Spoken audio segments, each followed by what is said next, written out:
가슴을 울리는 귀한 찬양 감사드립니다. 오늘 저는 말씀으로 돌아가자 라는 제목으로 하나님의 말씀을 전하겠습니다. 어젯밤에 저에게 전화가 한 통 걸려왔습니다.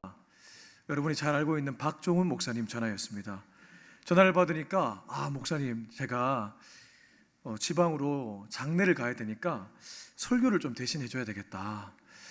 제가 1, 2, 3초 망설이다가 수락했습니다. 그래서 여러분, 미약하나마 제가 이 자리에 섰습니다. 제가 재탕하는 거 별로 안 좋아합니다. 그런데 부득이하게 오늘만큼은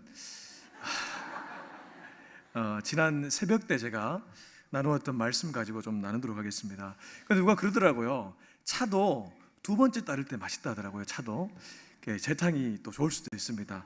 여러분, 사모하는 마음으로 들어주시기 바랍니다. 사람이 힘들 때가 언제일까요? 이런 너무 애매모호한 질문에 대답하기 어려운데요. 사람이 힘들 때 일반적으로는 그렇습니다.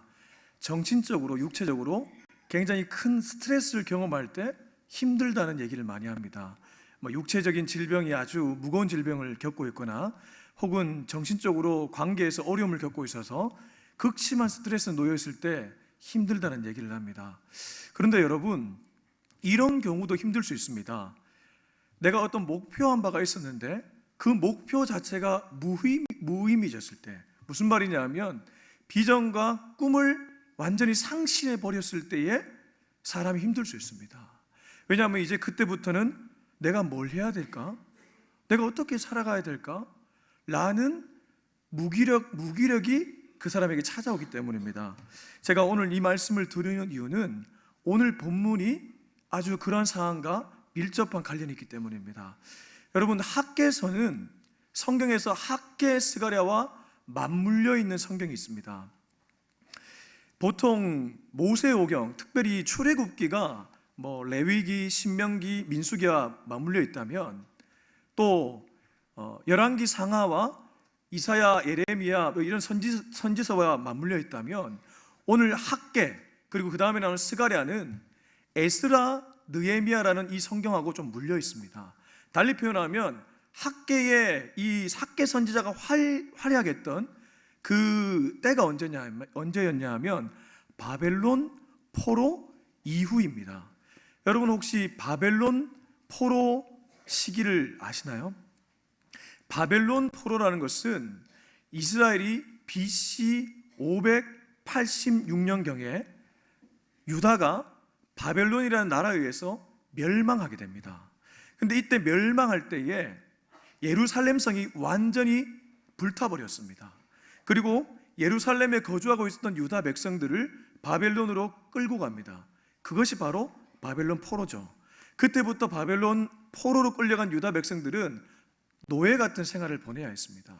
그런데 오늘 학개서는 어떠한 그 역사적 배경을 뒤에 놓고 있냐면요, 바벨론으로 포로로 끌려갔던 이 유다 백성들이 BC 538년경에 이 바벨론도 무너져 내리고 페르시아가 그 다음 나라로 제국으로 등장하게 되는데 이 페르시아의 고레스 왕이 칙령을 하나 내립니다.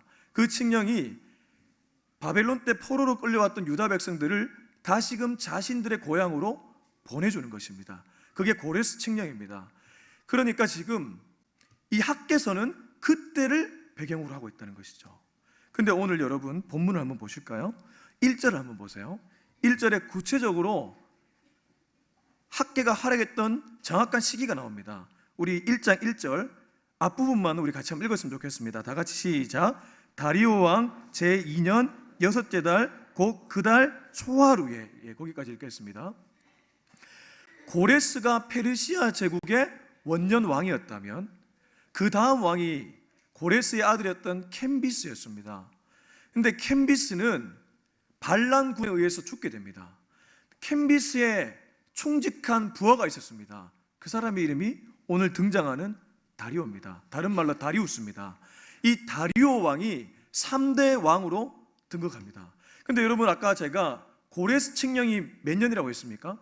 BC 538년경이었습니다. 이 다리오 왕이 이때는 언제냐면 BC 520년경입니다.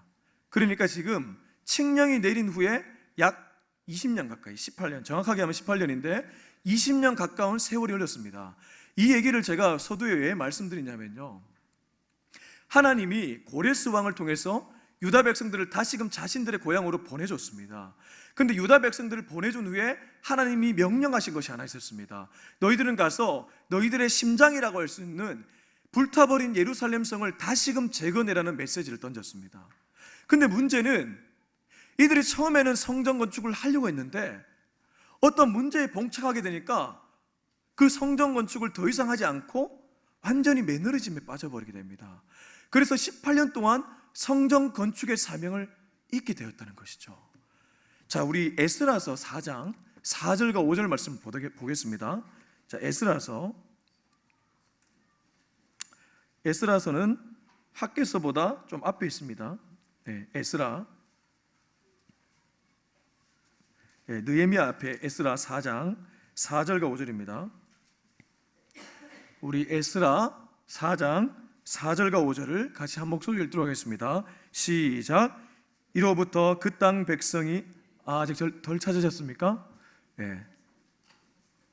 다 찾았습니까? 예, 구약성경 714페이지 정도 있습니다. 네. 에스라 4장 4절과 5절입니다. 예. 같이 읽겠습니다. 시작. 이로부터 그 땅 백성이 유다 백성의 손을 약하게 하여 그 건축을 방해하되 바사왕 고레스의 시대부터 바사왕 다리오가 즉위할 때까지 관리들에게 뇌물을 주어 그 계획을 막았으며, 처음부터 이 사람들이 성전 건축을 하지 않았던 것은 아닙니다. 분명히 예루살렘으로 다시 돌아온 귀향민들은 성전 건축을 했습니다. 그런데 이들이 어떤 문제를 만나게 됐냐 하면, 여기 4절에 보면, 에스라 4장 4절에 보면 그 땅 백성이 나옵니다. 여기 그 땅 백성은 포로로 끌려가지 않고 예루살렘에 남아있었던 자들, 그리고 이방민족들, 흔히 말하는 토착민들이 있었는데 이 사람들이 성전 건축을 방해했던 것입니다. 그래서 이 사람들이 방해에 처음에는 하려고 했겠죠. 근데 그 방해가 계속되니까 18년 기간 동안에 성전 건축의 사명을 완전히 잊어버리게 된 거예요. 물론 이들이 뇌물까지 주면서 방해했습니다. 그래서 힘들었던 것은 맞지만, 아무튼 학개 선지자가 이 기록될 때 이 18년이라는 기간 동안에 기향민들은 자신들의 사명, 자신들의 꿈을 잃고 그냥 그렇게 살아가고 있었다는 것입니다. 다시 본문으로 돌아오겠습니다. 학개서 1장 우리 4절의 말씀을 같이 한번 읽도록 하겠습니다. 학개서 1장 4절, 학개서 1장 4절 다 같이 시작. 이 성전이 황폐하였거늘 너희가 이때에 판벽한 집에 거주하는 것이 옳으냐. 문제는 이들이 매너리즘에는 빠질 수 있는데, 매너리즘에 빠지니까 어떠한 일을 하게 되냐 하면 현실을 쫓는 삶을 살게 된다는 것이죠. 여러분 우리도 그럴 때가 있습니다. 우리도 젊을 때는, 청년 때는 꿈이 중요하다는 것을 다 압니다. 비전이 중요하다는 것을 다 알고 있습니다. 그래서 가슴에 비전과 꿈을 안고 살아갑니다. 그런데 세월이 흘러보면 어떻습니까? 현실의 장벽이 너무 커서 꿈을 이룬다는 것이 어렵다는 것을 알게 됩니다. 그때부터 우리는 현실의 골리앗을 만나서 현실에 타협하고 살아가게 됩니다. 제가 그것 자체를 비난하려는데 오늘 설교의 목적은 있지 않습니다. 그런데 문제는 현실 앞에서 무너져 내리자 뭘 쫓냐 하면, 오늘 여기 돌아온 이스라엘 귀향민들이 판벽한 집, 달리 말하면 지붕으로 덮은 집, 조금 더 쉽게 표현하면 화려한 집을 말합니다. 그러니까 이스라엘 백성들이 사명을 잊어버리니까 18년 기간 동안 뭘 하냐 하면 아예 현실의 노예가 되어버리는 거죠. 사랑하는 성도 여러분, 우리도 세월의 흐름 속에 현실 앞에서 하나님의 사명을 잊어버리고 현실의 노예로 살아갈 수 있습니다. 여러분은 어떻습니까? 지금 여러분의 삶은 어떻습니까? 나는 과연 하나님의 사명을 이루어가며 살아가는 사람인가? 아니면 현실에 급급하며 현실의 노예가 되어 살아가는 사람인가? 우리 자신을 돌아볼 필요가 있습니다. 근데 문제는 현실에 이 매너리즘에 빠져버리니까, 꿈을 상실해버리니까 어떻게까지 변화되냐 하면, 변질되냐 하면, 여러분 2절 보십시오. 2절 보면 이 사람들이 하나님의 말씀을 왜곡하기 시작합니다. 제가 2절 읽겠습니다. 만군의 여호와가 이같이 말하여 이르노라. 이 백성이 말하기를 여호와의 전을 건축할 시기가 이르지 아니하였다. 이 말은 하나님은 분명히 고레스 원년 때 칙령을 내려서 이때부터 성전 건축을 하라고 말했는데 매너리즘에 빠지고 현실의 장벽 앞에 무너져 내리니까 말씀도 자기의 입장에 맞춰 합리화를 시켜버리는 것이죠. 그래서 뭐라고 말하고 있습니까? 여호와의 전을 건축할 시기가 이르지 아니했다고 말씀을 왜곡하고 있습니다. 사랑하는 성도 여러분, 그래서 꿈이 이렇게 중요합니다. 아이고 목사님, 제가 꿈을 꿔보니까 꿈 중요합니다. 비전 중요합니다. 근데 막상 꿈을 이루고 나면 그 다음부터는 허무해지기 시작합니다. 내려오는 길밖에 없습니다. 그래서 어떤 의미에서 꿈이 그렇게 중요한지 모르겠습니다 라고 질문하는 분이 여기 한두 분 정도 있는 것 같습니다. 속으로요. 그런 분들에게 제가 추천해주고 싶은 책이 하나 있습니다. 여러분 그 시중에 가면 교보문고에 또 뭐 기독서점에 P31이라는 책이 있습니다. 읽어보신 분들도 있을 것입니다. 하형록이라는 목사님이 계십니다. 미국의 팀 하스라는 건설사의 대표입니다. 이분은 독특한 커리어를 갖고 있는 분입니다. 목사인데 기업의 회장입니다. 그러니까 이분은 어렸을 때에 부산에 살다가 아주 어린 시절에 미국에 이민을 갔고 그 이민사회에서 사업으로 아주 크게 성공한 분입니다. 오바마 정부 시절에 건축 자문위원까지 하셨던 분이기도 합니다. 또 동시에 목회를 하는 분이기도 합니다. 근데 그분이 P31에 이런 얘기를 합니다. 사람이 어느 시점에 가서 왜 내려오냐 하면 꿈을 꾸다가 꿈이 이루어진 후에 다시 왜 내려오는 삶을 사느냐 하면 그 꿈이 명사형이기 때문에 그렇다, 이렇게 얘기를 합니다. 예를 들어 나는 의사가 꿈입니다. 의사가 되고 나면 그러면 어떻게 될까요?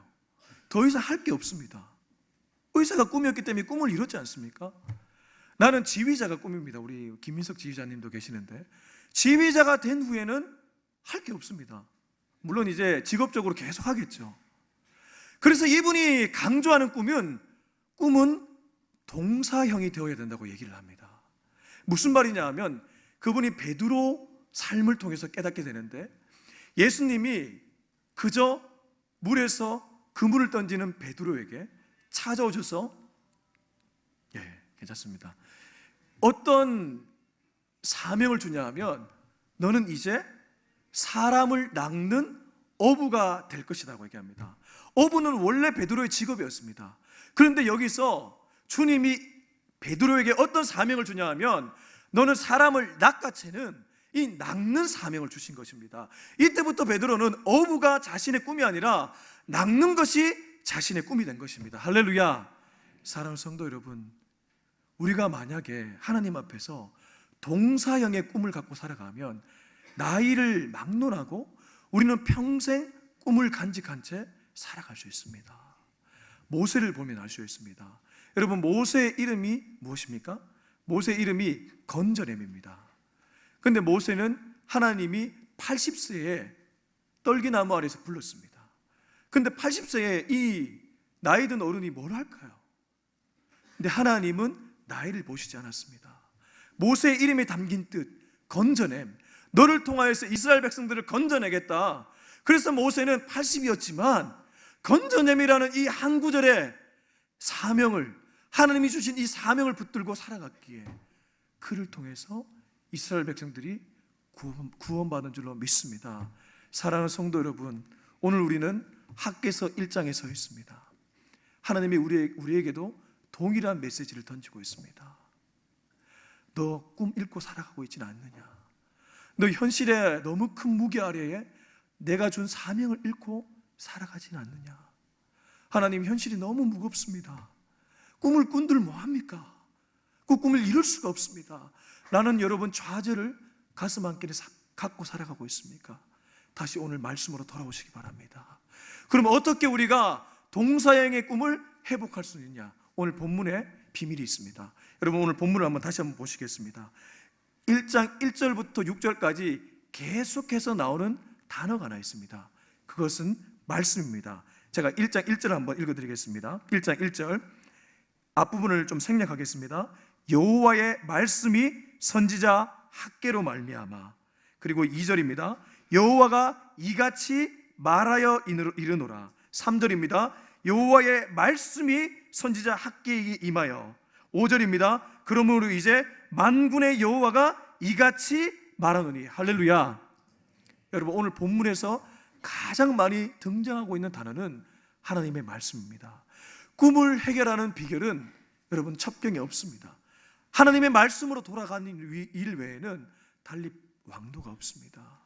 그러나 여러분, 이것이 절대 시시한 얘기가 아닙니다. 하나님의 말씀으로 들어가서 거기서부터 다시 시작하면 하나님은 여전히 우리에게 동사양의 꿈을 주실 수 있는 분인 줄로 믿습니다. 바라기는 오늘 오후 예배 그리고 앞으로 여러분의 삶을 통해서 다시금 말씀을 통해 하나님이 주시는 꿈을 회복하고 이 꿈을 붙들고 남아있는 생애를 살아가 하나님의 놀라운 역사를 써내려갈 수 있는 저와 여러분이 될 수 있길 주의 이름으로 축원합니다. 기도하겠습니다.